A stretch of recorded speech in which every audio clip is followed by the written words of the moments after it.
इस वीडियो में हम आपको Venn diagram, union and intersection of sets के बारे में बताएंगे। सबसे पहले वेन डायग्राम क्या है, वेन डायग्राम कैसे ड्रॉ होता है। वेन डायग्राम ड्रॉ करने से पहले हमें यूनिवर्सल सेट के बारे में पता होना चाहिए। यूनिवर्सल सेट क्या होता है? Set of all sets. इसको हम एक रेक्टेंगल से इंडिकेट करते हैं। इस रेक्टेंगल का जो इंटीरियर होता है इसको हम यूनिवर्सल सेट कहते हैं। और कोई भी सेट को हम सर्कल से शो करते हैं और सर्कल का जो इंटीरियर होता है उसको हम सेट कहते हैं। और वेन डायग्राम में क्या होता है, ये दोनों सेट्स और यूनिवर्सल सेट इन सब का कम्बिनेशन होता है।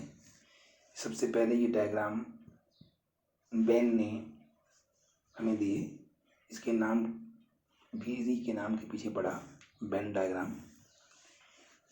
The most of the relationship between the set can be represented by means of diagram.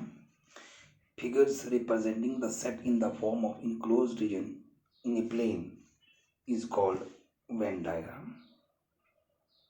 Figure representing the sets in the form of enclosed region in the plane is called Venn diagram. The universal set is represented by the interior of rectangle. ये आपने याद रखना है। Universal set को कैसे represent करते हैं? by the interior of the rectangle and other sets are represented by the interior of circle.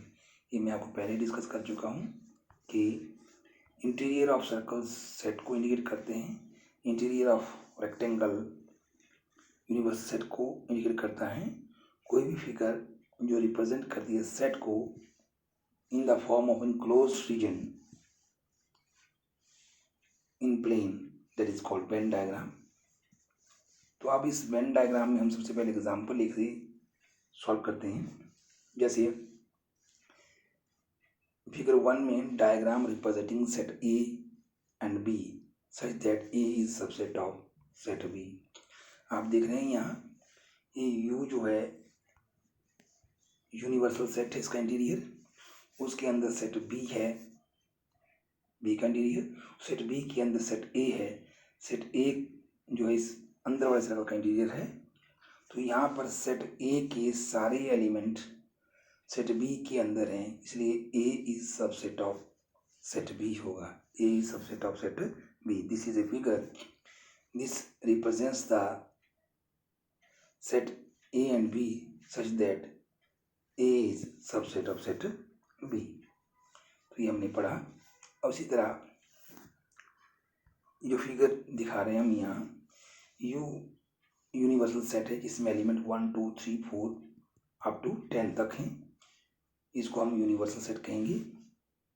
एक सेट है जिसमें एलिमेंट 2 4 6 8 10 हैं, और बी एक सेट है जिसमें एलिमेंट 4 और 6 हैं।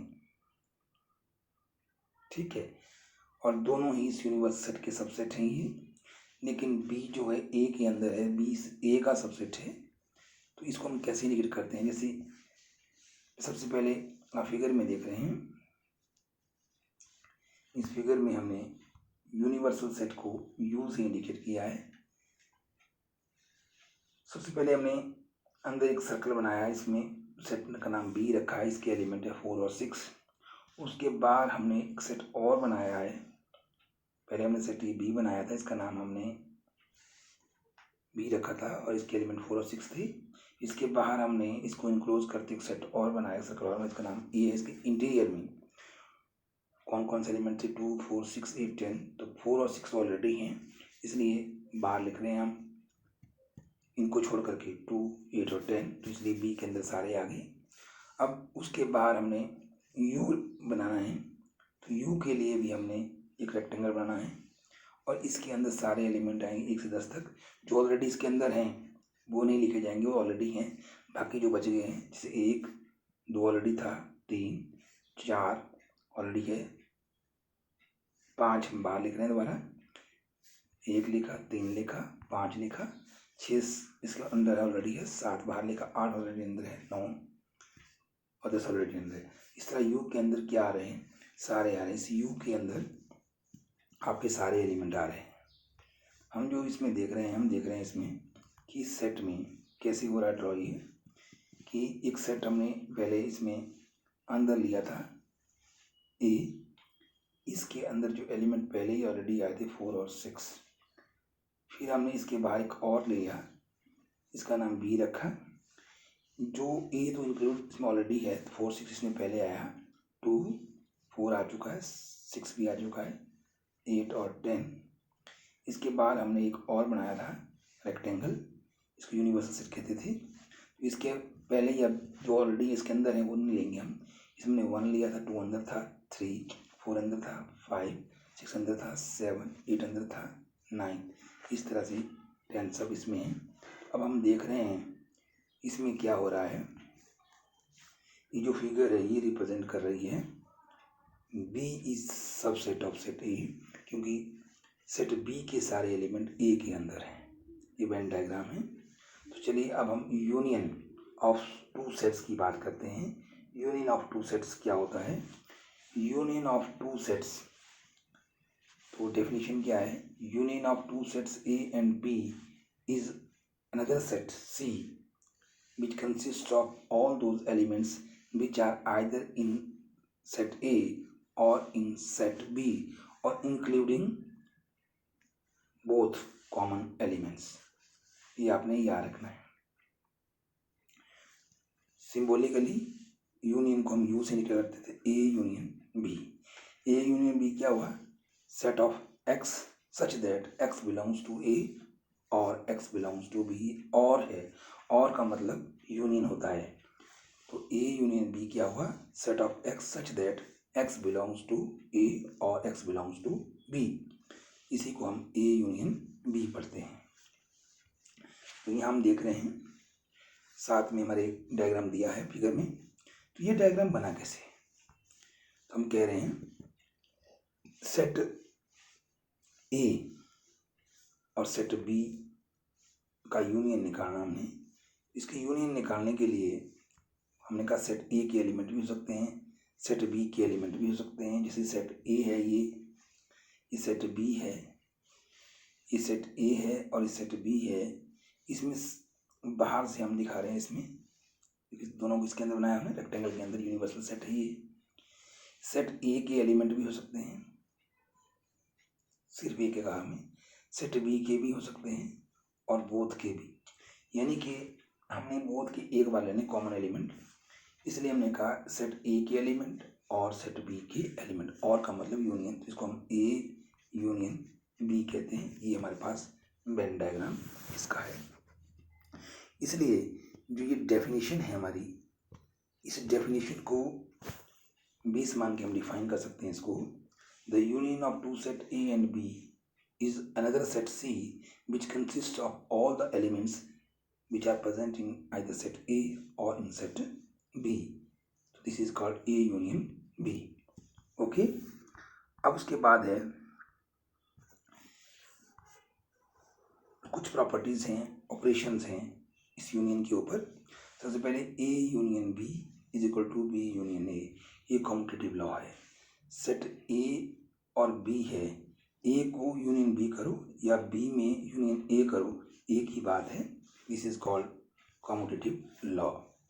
क्योंकि हमने कहा हम इसको और करते, एक सेट ए था, एक सेट बी था।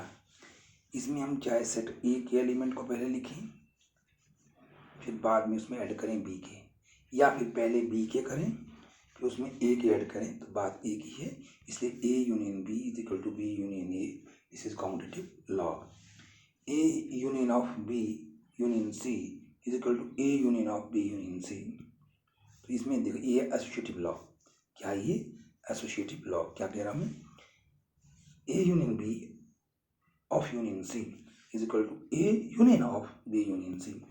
हमने इसमें क्या किया? पहले हमने A के और B का यूनियन निकाला। A के एलिमेंट सेट A के एलिमेंट और सेट B के एलिमेंट का यूनियन निकाला। उसके यूनियन में हमने C का यूनियन किया। जो आंसर आया उसको बिल्कुल देखा हमने सेम होगा, चाहे हम बी और सी के यूनियन पहले निकालेंगे फिर उसमें ए को यूनियन करेंगे, ये सेम है इसलिए हम इसको बोलते हैं एसोसिएटिव लॉ। अब A union phi is equal to A, अगर ए सेट में यूनियन ऐड करें नल सेट को तो आंसर वही आएगा, या नल सेट में ए को ऐड करें तभी वही आएगा। इसको बोलते हैं हम, यू को बोलते हैं यूनिवर्सल सेट, ए को बोलते हैं कोई सेट है, फाई को बोलते हैं एम्प्टी सेट। तो इसलिए लॉ ऑफ आइडेंटिटी कहते हैं, लॉ ऑफ आइडेंटिटी है ये। अब A union A is equal to A में ए को ही ऐड करें, सेम सेट का यूनियन वही सेट आता है, ठीक है। तो ये भी आपका लॉ है, इंडिपेंडेंट लॉ। अब you union A, universal set में अगर ए को सेट करें तो यू ही आता है, ये लॉ ऑफ यूनिवर्सल सेट कहते हैं इसको, लॉ ऑफ यूनिवर्सल सेट। तो आपने ये लॉ याद रखने हैं। इसके बाद आता है intersection of two sets. The intersection of two sets A and B, या एंड यूज हुआ वर्ड, एंड इंटरसेक्शन के लिए और यूनियन के लिए, is a set of all those elements which belongs to both A and B. इसमें common element आते हैं जो ए में भी है और बी में भी, उसको इंटरसेक्शन कहते हैं, इसलिए इसमें एंड यूज होता है। सिंबॉलिकली ए इंटरसेक्शन बी, उल्टा यू की तरह साइन है, ए इंटरसेक्शन बी क्या हुआ, set of X such that X belongs to A and X belongs to B and it is A intersection B. तो ये बात आपने क्लियर करनी है। एक सेट ए था हमारे पास, एक सेट हमारे पास बी है, ये सेट ए है, ये सेट बी है, और दोनों को हमने यूनिवर्सल सेट के अंदर डाल दिया है। अब ए इंटरसेक्शन में क्या है, इसमें वही एलिमेंट आएंगे जो ए में भी हैं और बी में भी हैं, यानी कि कॉमन है ए एंड बी। तो ये पोर्शन जो है हमारा ए इंटरसेक्शन बी, इसको ए उल्टे यू की तरह इंटरसेक्शन बी कहते हैं, A intersection B. A intersection B को हम रिडिफाइन कर सकते हैं, the intersection of two sets A and B is set of all those elements which belongs to both A and B. Symbolically A intersection B में क्या आएंगे, set of X belongs to A and X belongs to B. अगर and की जगह और होता है तो इंटरसेक्शन की जगह क्या आएगा, यूनियन। तो हमें ये नोट करना है, ए और बी लिखा है तो इसको बोलते हैं ए यूनियन बी। अगर ए एंड बी लिखा है इसको बोलते हैं ए इंटरसेक्शन बी। इंटरसेक्शन में सिर्फ कॉमन एलिमेंट आते हैं, यूनियन में दोनों सेट के एलिमेंट आते हैं, कॉमन एलिमेंट को एक ही बार रिपीट किया जाता है, ठीक है। ये हमारे पास इसमें दिया है Venn diagram, the intersection of two set can be represented by Venn diagram as on this figure. The portion A intersection B, that is shaded portion, is called A intersection B. Okay, कुछ properties भी intersection की होती हैं। A intersection B और B intersection A equal है, इसको हम competitive law कहते हैं। जैसे हम कह रहे थे कि एक सेट ए है एक सेट बी है, अब पहले हम सेट ए के एलिमेंट को कॉमन लेंगे फिर बी के लेंगे तो वही कॉमन रहेंगे, जब बी और ए इसमें कॉमन एलिमेंट तो वही रहेंगे, इसलिए A intersection B is equal to B intersection A competitive law है। एसोसिएटिव लॉ कहता है कि A intersection B of intersection C is equal to A intersection of B intersection C. पहले हमने ए और बी के बीच में कॉमन एलिमेंट निकाले, फिर हमने सी के साथ कॉमन किया, या फिर हम उल्टा कर रहे हैं, पहले हमने बी और सी के कॉमन एलिमेंट निकाले फिर ए के साथ कॉमन किया, ये सेम चीज़ है, इसको हम एसोसिएटिव लॉ कहते हैं।